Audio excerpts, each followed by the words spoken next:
जनपद चंदौली से बड़ी खबर। चंदौली पहुंचे अपनी जनता पार्टी के राष्ट्रीय अध्यक्ष स्वामी प्रसाद मौर्य। कार्यकर्ताओं ने स्वामी प्रसाद मौर्य का किया जोरदार स्वागत। अखिलेश यादव के पीडीए पर साधा निशाना। बोले पीडीए का मतलब ही कंफ्यूजन, कभी पिछड़ा, कभी पंडित, कभी दलित तो कभी डिम्पल यादव बता देते हैं। कहा पीडीए सिर्फ धोखा और छलावा है। अखिलेश सरकार और योगी सरकार दोनों पर बोला हमला। बोले अखिलेश का गुंडाराज और योगी का गुंडाराज एक जैसा है। जनता लोकतंत्र में सबसे बड़ी ताकत होती है, इसलिए जब जनता सड़क उतरती है तो बड़े बड़े दिग्गज धराशायी हो जाते हैं। इसलिए इंडिया इसके पहले भी कई बार हार चुकी है, आगे भी हारेगी।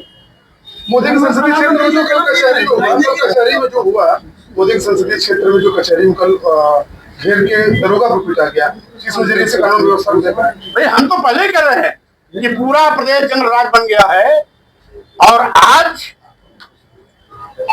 उस जंगल राज की आग की लपेट में भाजपा के लोग भी आ रहे हैं। कहीं थाने में भाजपा का कार्यकर्ता मारा जा रहा है, कहीं एबीपी छात्रों पर लाठीचार्ज की जा रही है, कहीं दरोगा की पिटाई हो रही है, कहीं पुलिस मारे जा रहे हैं।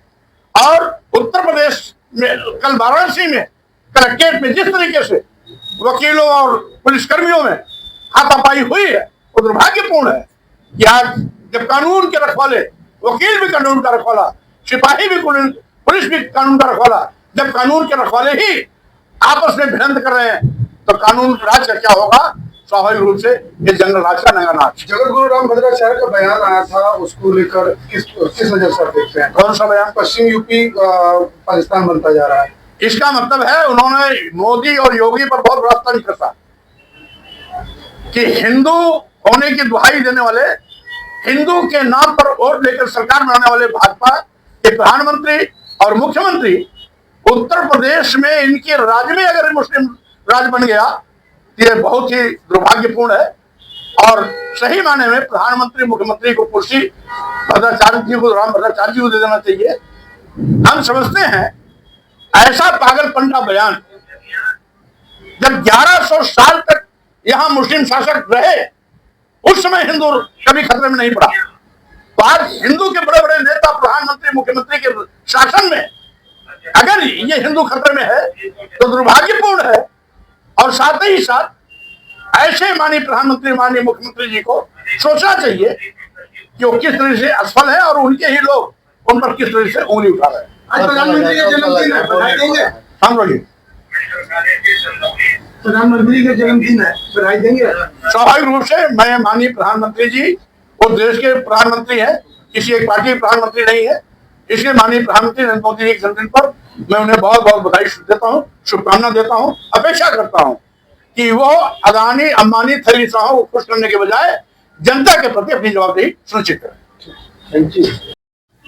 आप निचले दबे कुचलों की बात करते हैं, समाज के उन लोगों की बात करते हैं, अखिलेश यादव पीडीए की बात करते हैं, क्या अंतर है दोनों में? पीडीए में आपके दबे कुचले। आपका प्रश्न बहुत सामयिक है। जाता गुरु है अंधला, चेला खरा निरंतर, अंधे अंधा खेलिया, दोनों कूद पड़त।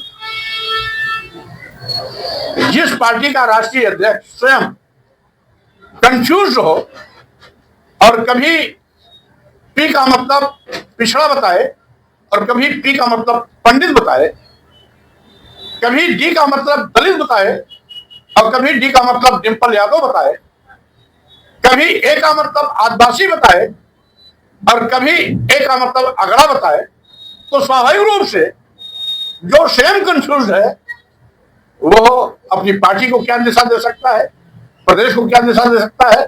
यानी समाजवादी का पीडीए एक धोखा है, छलावा है, इसके सिवाय कुछ नहीं। अभी समाजवादी के जो चंदौली के सांसद है वीरेंद्र सिंह, उन्होंने एक इंटरव्यू में कहा था कि सवर्णों के, राजपूतों के सबसे बड़े नेता मुख्यमंत्री नहीं वो खुद है। किस नजरिए से देखते हैं आप जबकि पीडीए की दबाव? अब ये समाजवादी पार्टी के सांसद जी अगर अपने राष्ट्रीय अध्यक्ष के गुणगान के पक्ष में कुछ बात कही है तो उसमें हमें कोई आपत्ति नहीं, उनकी पार्टी के सांसद हैं, उनको कहना भी चाहिए। लेकिन जनता के बीच में क्या मैसेज जा रहा है, 27,764 स्कूल बंद होने जा रहे थे, एक भी दिन समाजवादी पार्टी सड़क पे नहीं है। विपक्ष में रहते हुए भी अभी वो इस गलतफहमी में है कि अभी भी समाजवादी पार्टी सरकार चल रही है। और समाजवादी पार्टी की गुंडाराज और योगी की गुंडाराज में क्या अंतर है? समाजवादी पार्टी के गुंडाराज में भी जनता पिटाई होती थी, लूटी जाती थी, खेत खलिहान पर कब्जा किया जाता था, घरों पर कब्जा किया जाता था। आज भी वही आलम है। इसलिए उत्तर प्रदेश के लिए विकल्प ना भाजपा है ना सपा है। इसीलिए तीसरे विकल्प के रूप में हमारे नेतृत्व में 10 पार्टियों ने गठन मोर्चा का गठन किया है। लोक मोर्चा के रूप में वो आगे सरकार बनाने की दिशा में कार्य कर रही है और 2027 में हम भाजपा की विदाई भी करेंगे।